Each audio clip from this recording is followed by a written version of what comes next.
Love Dora. Yeah, I hit six figures on Independence Day, Financial Independence Day. Happy Freedom Day, right? I What know, a great right? day to celebrate.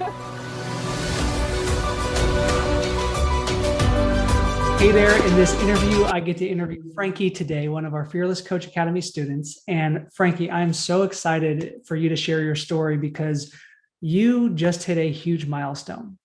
You actually earned your first six figures in like 7 months, I think it was, after signing your first paying client. Is that right? That's correct. Okay, Yeah. so that's incredible. So we want to unpack for the person watching this how you did that. But first, let's start by just having you introduce yourself. Why don't you describe a little bit about, what kind of clients you work with, what you help them with, and how it works? Yeah. I am an ADHD coach. So I coach professionals in tech or gifted, twice exceptional, smart people with ADHD who have high potential, but have a lot of baggage or trouble following through. Yep. And I guess that's right, what I can start with. Totally. Yeah. So notice, for the person watching this, just notice how specific Frankie is, right? It's ADHD coach. So that's obviously the gifts and the challenges of that is what you coach people on. But you were even more specific, Frankie, about people in tech. Is that right? Yeah. Yeah. I started out with gifted, twice exceptional, smart, clever people, because those have specific challenges with masking and late diagnosis. Yeah. And then I realized that what I really, really wanted and what I was scared to niche down on was professionals in tech. But as soon as I started leaning into that, it became more fun. And so about half to maybe 75% professionals in tech right now. So okay, awesome. I love it. Yeah. So again, for the person watching this, if you're afraid that niching down could miss out on opportunity, Frankie and I are here to remind you that it actually helps you double, triple, even increase it more. So the more specific you are, the better. Yeah. And that one thing, Frankie, I think is one of the things that has served you so well. So yeah, it really has. Yeah. So let's do this. Let's rewind back to when you and I started coaching, because you and I actually first spoke like a year or two ago before we even started working together. Right. That's right. But let's kind of bring up to speed to where you were at before we started working together. Where was your business at in terms of like leads and income and clients and all that? Yeah, so I was looking back through my notes and I was like, when did we start this? But I enrolled in the Fearless Coach Academy in late February, and it's now August. So it's been almost exactly 6 months.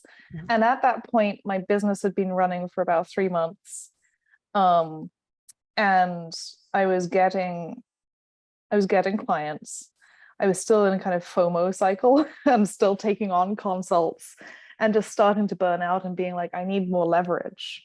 So I was fully booked. My rates were not much lower than they are right now. So I'd already started at like a somewhat premium rate. And those rates are, if you don't mind sharing, just share those just because I think it's useful for people to hear. Sure. I was selling in packages I started out at 6 to 8 sessions at around 200 a session. Okay. And then I realized that I was doing a disservice to my clients because of the whole, the pit of despair, the kind of like messy middle kind of area by not sticking with them for longer than 6 or 8 sessions. So 12 session packages. And I think I was at like 2,500 for those. Awesome. Okay. Something like that. So about 200, 250 a session. Plus all the work in between, right? Yeah, totally. Yes. Yeah. So I was bringing in decent money very quickly, but also my calendar was packed. There were days where I was just like, I am back to back to back to back to back. And it was still new to me. I was still kind of deer in the headlights. What is this? Like, I'm not used to feeling like a success. Yeah. And just worried that I was going to burn out and not be of service to my clients, not being able to I also volunteer, and I was, so. And that's a serious problem for coaches, right? Because as a coach, we wear every hat. It's our responsibility for generating leads, for enrolling clients, for delivering the coaching. And so if you have a model where it's just one-on-one, right, where you're just trading time for money, you're probably having a deep impact in your clients' lives, but you're not getting much freedom, right? Exactly. And isn't there a ceiling that you hit pretty quickly with the number of people that you could help with that kind of model? Yeah. And it's great that I hit it so quickly. Yeah. Yeah. It taught me a lot about, I mean, in order to say yes to the clients I wanted to say yes to, I had to say no to the clients that I was like, I would love to help you. Yeah. So I think that was part of the impetus behind reaching out again, is like, I want to serve more people without burning myself out, like by also serving my needs for sleep and rest and social life. Yeah. So having leverage, right? Having freedom, not burning yourself out is really why you decided for us to work together. Do you remember what the main reason was why, I guess the main reason that kind of held you back? Like, was there any fear or anxiety around working with a business coach at all when we talked? I don't think so. There was when we'd first connected, when I knew that I had the capacity for building a program, but I was also like, I'm allergic to Facebook. Like, there was a lot of things. So like, I think there was a kind of a resistance to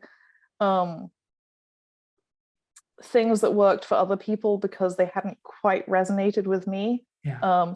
But by this point in time, I'd been a coach. I have my own mentor coach for like my coaching skills. Like, I'd had a personal coach. Like, coaching is my world. So therefore, like, business coaching makes sense because I've seen the impact it makes. And so cool. that was where I was. And that's one thing I want the viewer to kind of take away. If you're watching the recording of this, if you're watching this live in the Facebook group, there is no one size fits all approach. And it's very easy to market one size fits all approaches, but what works for me or what works for Frankie may not work for you. And I think, Frankie, one of the things I want to acknowledge you for is that you honored what works for you, right? You've learned and you've dedicated yourself to learning different aspects. And as soon as you discover something that's not a fit, you're very clear in saying, okay, I'm not going to try to force that to be my way because that's my mentor's way or my, this colleague's way or anything like that. And that's an important thing. I'm not suggesting you're giving me too much credit. Well, no, I'm just saying, like, I want people to recognize that as like, yes, there's suggestions, there's strategies that work, and you've got to formulate your own. And I say this because I made the mistake of blindly following one of my mentors early on, because I just saw how gifted he was at what he did and how he marketed. And so I just modeled him thinking that that's what success was. And it was exhausting to me in how he did it. Yeah. So that's just a takeaway that I want the viewer to get. Let's think about the things that you've learned. So since we started working together, what are 3 things that you've learned from the time in Fearless Coach that you feel has made the biggest impact on the business and on your life? The encouragement to delegate. Like, I now have a fantastic VA, and I actually just hopped off a call with her, and she's almost more like an operations manager right now. So a great thought partner for me to like think through some of my ideas, check if they make sense. She also writes phenomenally sassy email drafts, which I love. Awesome. I love it. So so delegating and recognizing the value of leveraging my time, both within the business, like admin wise, as well as like delivery wise. Yeah, those 2 things are critical. So delegation is a big one. So let's start there, because that's a sticking point for a lot of coaches, right? In the beginning, we have to wear every hat. Unless you have like the resources financially to just hire a bunch of people, but let's just assume that we don't for the person starting. It's a mindset shift. It's a letting go. It's a surrender. It's a trust in someone else, right? Yeah. Was that hard for you at all? It was at first. I think the fact that I had rapid income growth meant that, and rapidly approaching burnout, like, so I went from 0 to fully booked in 3 months, 2 months, something like that, really highlighted for me the opportunity cost of not having someone to help out. And, you know, we started small, like she wasn't writing my emails at first, like she didn't have access to my emails. I might be getting off topic on the question. No, this is good. So this is talking about like at first, there was just kind of like the resistance of like letting go and handing things over. And you just shared that in your transition, you started to kind of hand off small things to her. And now she's taking more and more of a responsibility. Yeah. Right. And so that letting go is what's allowing you to create that balance that you've wanted all along, that in the beginning was impossible because of the trajectory that you were on. Right. Right. And again, thank God you recognize that at this stage, because I see a lot of coaches not recognize that until they get to multi-6 until 7 figures. And then it's like, then they actually almost burn the coaching business down. They're like, I'm done. I give up. Yeah. Right? The table flipping. Totally. Table flipping. I love that. Yeah, exactly. So delegation was a big one, being more of a guard of your own time, both professionally and personally, were great takeaways for you, right? What are the results from, you know, the work that we're doing together? When you look at your business in terms of the clients, the income, how you're delivering it, where's the business at now? So, I mean, I hit 6 figures. So this is Dora, short for adorable. I love Dora. Yeah, I hit 6 figures on Independence Day, Financial Independence Day. Happy Freedom Day, right? I know, right? Day to celebrate. So since, like, and this is really hard to think about because I you know, like I had to look through my notes to see where I was. I now have a group coaching program, and I've developed a curriculum that is easy to deliver. I feel confident in the value. So there's that. I have a trusted member of my team, and I'm expanding my team in order to do some of the things that are challenging for me, like social media. I don't have Facebook. I have Instagram, which has 0 posts on it. I recently updated my LinkedIn, like, and had to lie down for a couple of days afterwards. Right. So those are big successes, I think. In terms of income, I had more confidence to, okay, Dora, no, we're chatting right now. Dora likes being the star. She does. I know. Like, I mean, I started at a price point that felt, ooh, and now I'm still pushing that feeling. Yep. And I'm going to be launching after I'm taking maternity leave. But when I'm relaunching my programs, or like getting back into the swing of things, I'm going up to like a different tier. So it'll be 5,000 for private coaching, yes, and 3,000 for group coaching, or cohort-based coaching, based on what I've learned, based on the amazing power of group coaching that like just brought me to tears each time. I've become much more confident, or less scared. So like I've become less terrified, yes, let's say, yep, of asking for things like testimonials. I mean, that's only in the past 2 weeks because I knew that we were going to have this call. So I was like, yep, well, I'm going to start practicing. Totally.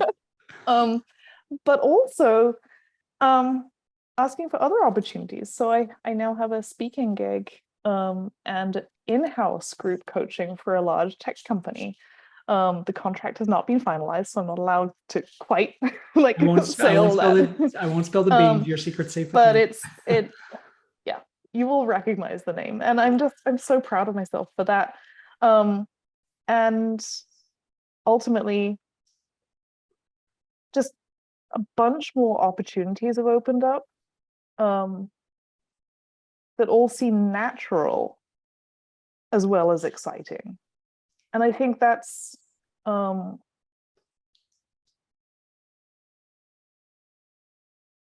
something I didn't anticipate. I think I anticipated that it would be hard work, it would feel unfamiliar, it would feel not quite me, it would feel like the challenge was always being offset by that it wasn't always a good challenge. Yeah. But it's so freaking exciting. This is Frankie, this is huge. So like, I just want to like, let's take a moment and celebrate this, because the fact that, again, you got to 6 figures, breaking your first 6 figures in 7 months is amazing. That's one thing. In addition to hiring a VA, starting to collect testimonials, feeling more confident and less scared, right? And actually enjoying the process. Like, I think anyone that says growth has to be hard, no, that's a limiting belief. It doesn't have to be hard. Are there aspects where there's resistance and it could be challenging? Perhaps there could be, but it doesn't have to be that way. If it's that way for others, it doesn't mean it has to be that way for you. Yeah. Right? Oh, there's something I missed out. Oh yeah, go ahead. Go ahead. I'm hiring coaches to help with delivery. I'm also thinking about, and I've been thinking about this for a while, but it's starting to take shape. A group practice, a group coaching practice. So it's not just Frankie the figurehead, but it's a format where I can, you know, I can help other coaches through, those, crappy early stages of getting your hours so that you can get your ICF, little certificate and stuff like that. But specifically for the ADHD space, in like a group practice, not coaching coaches, but having coaches, like, I get it. Yeah. And if you can help, I mean, number one, you could have ADHD coaches on your team to free you up, right? Where you can serve more people that you don't have to necessarily deliver on. And of course, you've got your high ticket program, right? 5K or more, that you can do the high premium coaching on, but the group coaching program that you could lead, and then the support that your coaches could provide on your team. Or if you want to help them, right, have their own version of their own ADHD coaching, you can teach those things. Yeah, no, I didn't mean that. Okay. I just mean in terms of, there's like helping with delivery of my program. Love it. Yeah. But also, there are so many people out there who are looking for coaches. There are so many coaches out there who are in imposter syndrome and don't really know how to get started, which of course and this is just a mechanism. So you don't have to be a solopreneur. Like, you don't have to do all of the things yourself. Like, it can be a one-stop shop. I love it. I love it. Well, that's a natural segue to my next question. Sorry. I love this. No, this is awesome. And I'm really happy to see this, because again, there's a momentum that's created when you can lift the ceiling off your business to where every new client that you hire no longer causes you more work. And that's magic. When you can get to that stage where you can still serve at the same capacity, but with each new client coming in, it doesn't mean more work for you. That's like the dream model to have for a coaching business. And that's what you're trending towards. So really like allow that to set in. And for you watching this that don't know Frankie or I yet, know that that's a possibility no matter where you are, right? That's ultimately where you want to get to. Depends on your goals, of course, of how you want to deliver that. But if freedom and leverage is important, that's a way to do it. Frankie, we've been working together for almost 6 months now, which is hard to believe. Kind of Fearless Coach well in the program. I'm curious, who would you recommend the work that we do together? Who would you recommend consider working with us in any way? People who are confident showing up online, for sure. As I said, that was one of the hesitations for me, and it's still one of the things I'm like, I'm not a good student. I don't do enough. Like, like I'm not doing it right. Because I'm doing it kind of my own way, and like, I don't know. So I think that people who are already experimenting with vulnerability and and transparency and sharing their stories online already, I think would accelerate themselves way quicker than I did. Well, listen, talk about acceleration. The fact that, again, you're at 6 figures in 7 months doesn't mean that you didn't accelerate yourself as quick as you know what I mean? Like, acceleration comes in many different forms. Yeah, it totally does. Right. Yeah. And so your set of problems are different than somebody else's, right? Some coaches come to the problem and their sole problem is not enough leads and not enough clients. That hasn't been your problem, right? Your problem is, how do we continue to grow the business, but do it where it doesn't take up more of your time? Right. How do we create more freedom? How do we think leverage? How do we automate? How do we delegate? And those are a unique set of problems. So just because it's not the path of, let's say, the majority of students, know that you are accelerating really fast. Okay. I'm really envious of everybody else in the group coaching calls, though. Like, how do you have the courage to do this? Like, and I think that's one of the great things about the group coaching calls is that, like, you see people who are doing the worksheets and everything, like, to the letter, and you're like, damn, I wish I was that diligent. And then you see other people who are, like, crushing it with their kind of their copy, or, like, showing up online and, like, sharing these things, and I'm just like, I don't have the guts to do what you do. And, like, and then to have other people be like, wow, that's so amazing, Frankie. I'm like, I mean, kind of, but, like, you're doing so much more. I don't know. Like, it's wonderful having that little community. I'm super happy that that's inspiring to you, because that's how I want the group to be. And no, again, showing up can be different forms, right? Because you're showing up by speaking to a huge tech company. That could be debilitating, devastatingly scary to some people, way scarier than going live online, right? And so there's always these things. It's so easy for us as coaches to kind of compare ourselves. And I just want to remind you, I just want to be that mirror for you to see your greatness, because you've made tremendous progress. My last question is really simple. It's for the coach that may be interested in working with us, who may be scared, or anybody else, like the coach who says, listen, I know I need help, but I'm afraid to invest time and energy and money in working with a business coach. Is there anything you would say to them?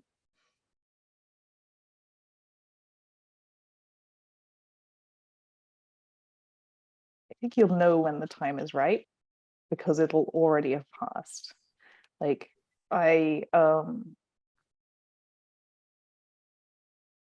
like, stay open to it. Like, you can, I don't know, like, it's that sometimes FOMO can lead us to make decisions that we don't follow through on. Yep. But the right thing will be there for you at the time that is right. And, sometimes it might be like, you have to make a decision a week earlier, or, like, like, there's a window closing for a cohort or something like that. So there is a little bit of time pressure, but like, allowing yourself to soak in and, like, marinate over it, and, like, like, don't agonize, but like, I get that. And, well, I think the other thing is that whatever you decide, commit wholeheartedly, because you can commit wholeheartedly for a short period of time, like 3 months, or for 6 months, or however long. And the more you put in, the more you get out. So wait until you have the time and bandwidth to really commit. 100%. Yeah. Commitment is everything, right? Because what you don't want to do is start a program or start working with somebody and not prioritize it, right? And I believe, like you, Frankie, one, trust your intuition, your gut on making that decision, and then also remember that when the student's ready, the teacher often appears. And I really believe that. I know we've got to wrap up here. I just, some people who are watching this would love to probably connect with you or follow you. Where should they go to find out more about you? Not Instagram or Facebook. Okay. Where else? So www.franklyquiteadhd.com. So FRANKLY quite ADHD.com. Perfect. franklyquiteadhd.com. And I'll put that link in the show notes. Okay. So they can connect with you there. And then if you watching this or want help with generating your leads and growing your own coaching business, that's what we do. That's obviously what we talked about with Frankie and some of our other students. So I'd be happy to explore it for how we can help you. You can either, if you're watching this live, just shoot me a private message or a direct message on Facebook and we can chat, or you can go to earn100kcoaching.com, answer a couple of questions about your coaching business, and then myself or my team can have a call and we can explore if we can help you. Okay.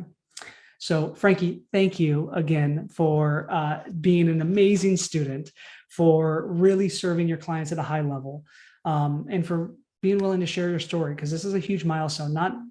Not many coaches get to that 6-figure mark nearly as fast as you did. So I just want to say thank you for that. And I can't wait to see where you go next. Thank you for supporting me. Okay. All right. I'll talk to you soon. Okay.